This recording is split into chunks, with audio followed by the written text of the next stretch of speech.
नमः ॐ विष्णुपादाय कृष्णप्रेष्ठाय भूतले श्रीमदे भक्तिवेदान्त स्वामिन् इति नामिने। नमस्ते सारस्वते देवे गौरवाणी प्रचारिणे निर्विशेषशून्यवादी पाश्चात्यदेशतारिणे। जय श्रीकृष्ण चैतन्य प्रभु नित्यानन्द श्री अद्वैत गदाधर श्रीवासादि गौरभक्तवृन्द। हरे कृष्ण कृष्ण कृष्ण हरे हरे, हरे राम राम राम हरे हरे। हरे कृष्ण कृष्ण कृष्ण हरे हरे, हरे राम राम राम हरे हरे।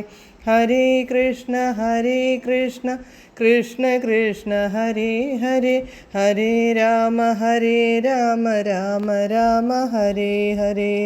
പരമദിവ്യോത്തമ പുരുഷനായ ശ്രീകൃഷ്ണ ഭഗവാന്റെ കഥകളാണ് ശ്രീകൃഷ്ണ എന്ന പുസ്തകത്തിലൂടെ പറയുന്നത്.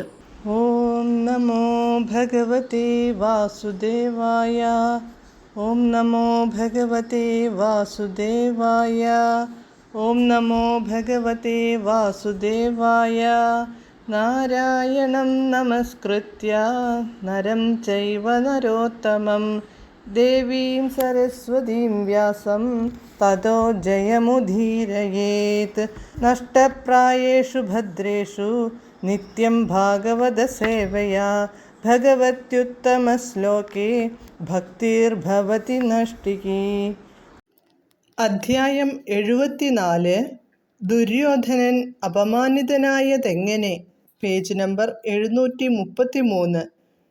ഭൗതിക ലോകത്ത് ഓരോരുത്തർക്കും ഓരോ തരം അഭിലാഷം പൂർത്തീകരിക്കാനുണ്ടാവും.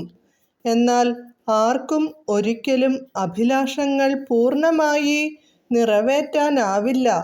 എന്നാൽ കൃഷ്ണനോടുള്ള നിസ്സങ്കോചമായ ഭക്തി മൂലം രാജാ യുധിഷ്ഠിരന് രാജസൂയ യജ്ഞത്തിൻ്റെ നിർവഹണത്തോടെ സർവാഭിലാഷങ്ങളും നിറവേറി. രാജസൂയ യജ്ഞം സമൃദ്ധമായ അഭിലാഷങ്ങളുടെ ഒരു മഹാസാഗരമാണെന്ന് അതിനെക്കുറിച്ചുള്ള വിവരണത്തിൽ നിന്ന് മനസ്സിലാകും. ഒരു സാധാരണ മനുഷ്യന് ആ മഹാസാഗരം താണ്ടാൻ തീരെ സാധ്യമല്ല. എന്നിരുന്നാലും ഭഗവാൻ കൃഷ്ണന്റെ അനുഗ്രഹത്താൽ രാജാ യുധിഷ്ഠിരന് നിഷ്പ്രയാസം അതു താണ്ടാൻ കഴിഞ്ഞു. അതോടെ എല്ലാവിധ ഉത്കണ്ഠകളിൽ നിന്നും അദ്ദേഹം മുക്തനാവുകയും ചെയ്തു. രാജസൂയ യാഗം കഴിഞ്ഞതോടെ രാജാ യുധിഷ്ഠിരൻ അത്യന്തം പ്രശസ്തനും സർവവിധത്തിലും സംതൃപ്തനുമായി തീർന്നിരിക്കുന്നതു കണ്ട് ദുര്യോധനന്റെ മനസ്സിൽ അസൂയയുടെ അഗ്നി ജ്വലിച്ചു തുടങ്ങി. കാരണം അയാളുടെ മനസ്സ് എന്നും വിഷമയമായിരുന്നു. പാണ്ഡവർക്കു മയാസുരൻ നിർമ്മിച്ചു കൊടുത്ത രാജകീയ മന്ദിരമാണ് ദുര്യോധനനിൽ അസൂയ വളരാൻ കാരണമാക്കിയ ഒരു ഘടകം. അമ്പരപ്പിക്കുന്ന കലാചാതുര്യം കൊണ്ട് അതിവിശിഷ്ടവും മഹാരാജാക്കന്മാരുടെയും അസുരപ്രമാണികളുടെയും പദവിക്കു ചേർന്നതുമായിരുന്നു ആ കൊട്ടാരം. അവിടെയായിരുന്നു കുടുംബാംഗങ്ങളുമൊത്ത് പാണ്ഡവർ പാർത്തിരുന്നതും ദ്രൗപദി ശാന്തമായി ഭർത്താക്കന്മാരെ പരിചരിച്ചു പോന്നതും. ആ ദിവസങ്ങളിൽ ഭഗവാൻ കൃഷ്ണൻ അവിടെ സന്നിഹിതനായിരുന്നതിനാൽ അദ്ദേഹത്തിൻ്റെ ആയിരക്കണക്കിനുള്ള റാണിമാരാൽ കൂടുതൽ അലങ്കൃതവുമായിരുന്നു. ഭാരിച്ച സ്തനകുംഭങ്ങളും ഒതുങ്ങിയ അരക്കെട്ടുമായി റാണിമാർ കൊട്ടാരത്തിനുള്ളിൽ അങ്ങുമിങ്ങും നടക്കുമ്പോൾ അവരുടെ ചലനത്തിനൊപ്പം കാൽച്ചിലങ്കയിലെ മണികൾ മധുരസ്വരം പുറപ്പെടുവിക്കുമ്പോൾ കൊട്ടാരമാകെ സ്വർലോകങ്ങളെക്കാൾ ഐശ്വര്യ സമൃദ്ധമായ പോലെ തോന്നി. സ്തനങ്ങളുടെ ചില ഭാഗങ്ങളിൽ മഞ്ഞൾപ്പൊടി വിതറിയിരുന്നതിനാൽ അവർ കഴുത്തിലണിഞ്ഞിരുന്ന മുത്തുമാലകൾ ശോണവർണ്ണമായി തീർന്നു.